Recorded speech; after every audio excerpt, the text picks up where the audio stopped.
Então vamos lá. A gente achava que tinha, antigamente, né, tinha dois grandes usos, que era áudio e vídeo. Você filmar casamento, né? Que é usado pra caramba. E agricultura, né? Obviamente você tem o militar também, vai um terceiro uso. Hoje a gente entende que você pode usar drone para tudo que você pode imaginar, né? Então, sei lá, eu trabalho com energia elétrica, eu posso usar drone para dar manutenção ou pelo menos para ver a necessidade de manutenção, né? Você pode fazer entrega, já tem muitas empresas fazendo entrega, sei lá, o Walmart faz entrega com drone, a Amazon fazendo entrega com drone, então impacta no varejo. Saúde, você já tem empresas que há 6 anos já entregam medicamento e sangue na África com drone. Então praticamente toda empresa, todo o segmento já é impactado por drone. Só que a gente está falando só daquele drone mais convencional que a gente vê, né? Que voa, seja com asa, ou seja, né, aqueles quadricópteros da vida. Mas se a gente for olhar outros formatos de drone, você começa a ter umas maluquices. Por exemplo, você imagina bombeiro. Em uma grande cidade, tem andares que ele não consegue jogar água. São muito altos. Tem drones que levam a... então você tem drones que levam a que são muito fortes, mas ele tem um cabo de energia elétrica, porque a bateria é um dos grandes problemas, não só de peso, mas também porque acaba. Fazer, mas se ele tem um cabo, eu não posso voar 10 km. Não, você não precisa. Você está embaixo do prédio ali, você sobe o drone e ele também tem uma mangueira. Então você consegue subir a altura que você quiser e levar a água com uma câmera ali e jogar. Você tem drones hoje que estão colhendo maçã. É a minha empresa. É a tua empresa? Então, assim, putz... Ela detecta se está madura a fruta, tudo. Ela é uma coisa incrível, assim. Como é que chama a empresa? Tevel em hebraico que quer dizer o mundo inteiro. O universo, assim. E é uma coisa incrível. É uma pessoa que começou na parte militar, nada a ver com drones, mas é um cara que sabe desenvolver projetos complexos. Ele juntou uma equipe multidisciplinar, porque é hardware e software em agricultura. Eles criaram uma plataforma com 8 drones ligados com cabo na plataforma. Os computadores estão na plataforma. Tem também um aspirador na plataforma. E os drones têm sensores, tem alguns sensores. Eles levantam voo, olham para a árvore, escolhem. O agricultor só precisa dizer a partir de que tamanho de maçã e que cor ele quer que a gente colha, e ele aperta play e vai embora. O sistema faz todo o trabalho automático. O drone levanta, vê as maçãs, escolhe aquelas que estão no critério que o agricultor pediu, se aproxima, encosta, com o aspirador ele suga a maçã, ele volta, deixa a maçã devagarzinho na plataforma, e assim vai, porque a fruta não pode riscar, não pode se machucar, senão ela perde valor. E faz tudo sozinho. O problema não é... Vocês têm que entender, eu sempre... qual é a vantagem? Quer dizer, para que usar porque é muito lindo, como a gente, mas para quê?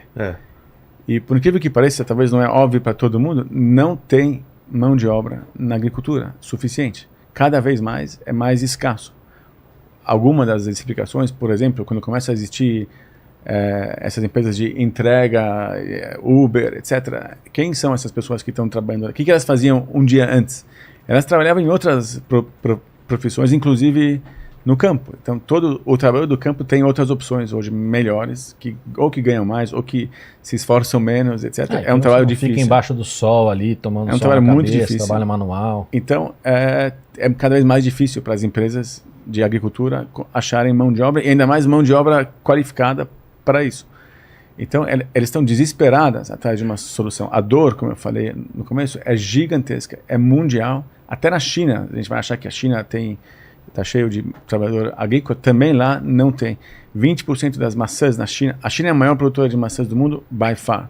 É mais que 3 vezes o segundo lugar. Não sabia. Na China, 20% das maçãs ficam nas árvores, porque não tem gente suficiente para colher na hora que tem que colher.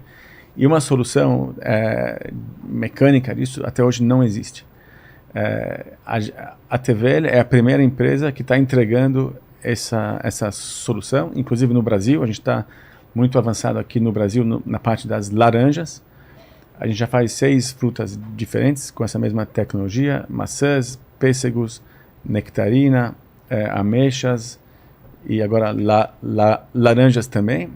é um milagre. E tem fila, quer dizer, os agricultores estão brigando entre si, quem vai ser o primeiro a usar, porque assim, ele pagando mais e assinando contratos mais longos para ser o primeiro, porque a necessidade é infinita.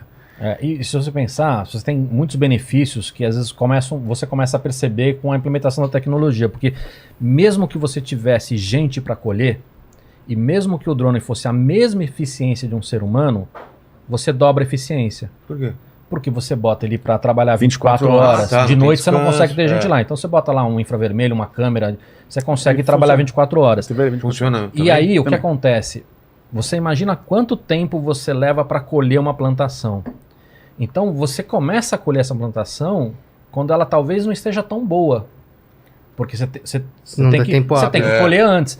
Isso para maçã talvez não faça diferença, mas por exemplo, para uva, para azeite, para oliva, esse tempo faz uma baita diferença na qualidade final do azeite. Então se você diminui esse tempo, você pode ter outros ganhos também de qualidade, de produtividade, de fruta que não vai estragar, porque até levar, enfim. Então você começa a ter outros benefícios. Não é só o benefício de você ter uma mão de obra... Fora uma margem de erro muito menor.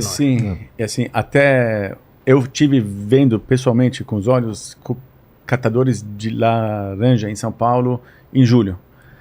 E até então, as pessoas me perguntavam antes disso, você está tirando emprego dos catadores e tal e tal. E eu respondia sempre, até julho, eu respondia assim, tá, vou te dar outro exemplo. Quer dizer, você lembra quando a gente cresceu aqui em São Paulo? Tinha prédios que você entrava e tinha o ascensorista, o cara que apertava o botão para você. Subir no elevador? Você lembra disso? Tinha dentro do elevador, tinha um Ainda cara que operava. Ainda tem algum lugar. Ainda tem. E assim, a tecnologia evoluiu. Não é comum, mas ainda tem. A tecnologia evoluiu e não é mais necessário, certo? Agora, isso é bom ou ruim? Que o cara perdeu o emprego? Era um emprego, assim, dá pena do cara ter esse emprego de que tudo que ele fazia era apertar o botão, passar o dia inteiro dentro do elevador. Então foi uma... Lógico que ele perdeu o emprego, ele precisou se recolocar, ele se retreinou, mas ele de certeza foi para uma coisa melhor. Então, até em julho eu falava isso. Em julho eu vi um catador em São Paulo colhendo laranjas e é sub-humano, pior do que o ascensorista. Parece um animal. Além das condições de calor e de cheio e bichos e coisas, é uma pressão de tempo e de produtividade. O cara tem que se comportar como um animal. É um grande favor que você está fazendo para eles, de liberar eles para fazer coisas melhores. Mas você ainda tem esse problema, que é um problema sério. Independente da gente falar de profissões, de repente, mais braçais, ou de baixa qualificação, ou alta qualificação, ou até de criatividade, este é um problema que a gente vai ter. Como é que a gente lida com essas pessoas que vão estar perdendo esse emprego, né? Essa é uma questão relevante.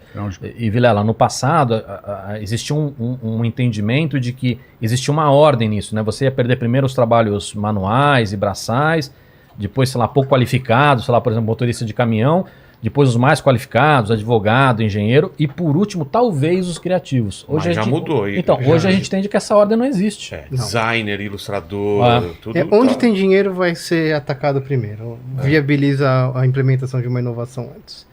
E dentro dessas de drones ainda, você tem que lembrar do caso chinês, que eles já estão transportando pessoas. Já tem cópteros na China que levam pessoas de lugares para lugares. Já está rolando. Aqui no Brasil, inclusive, já tem cidades criando legislação para permitir esses testes e trazer para o Brasil a mesma tecnologia. Então, de novo, é um mundo assim que está cada vez mudando mais.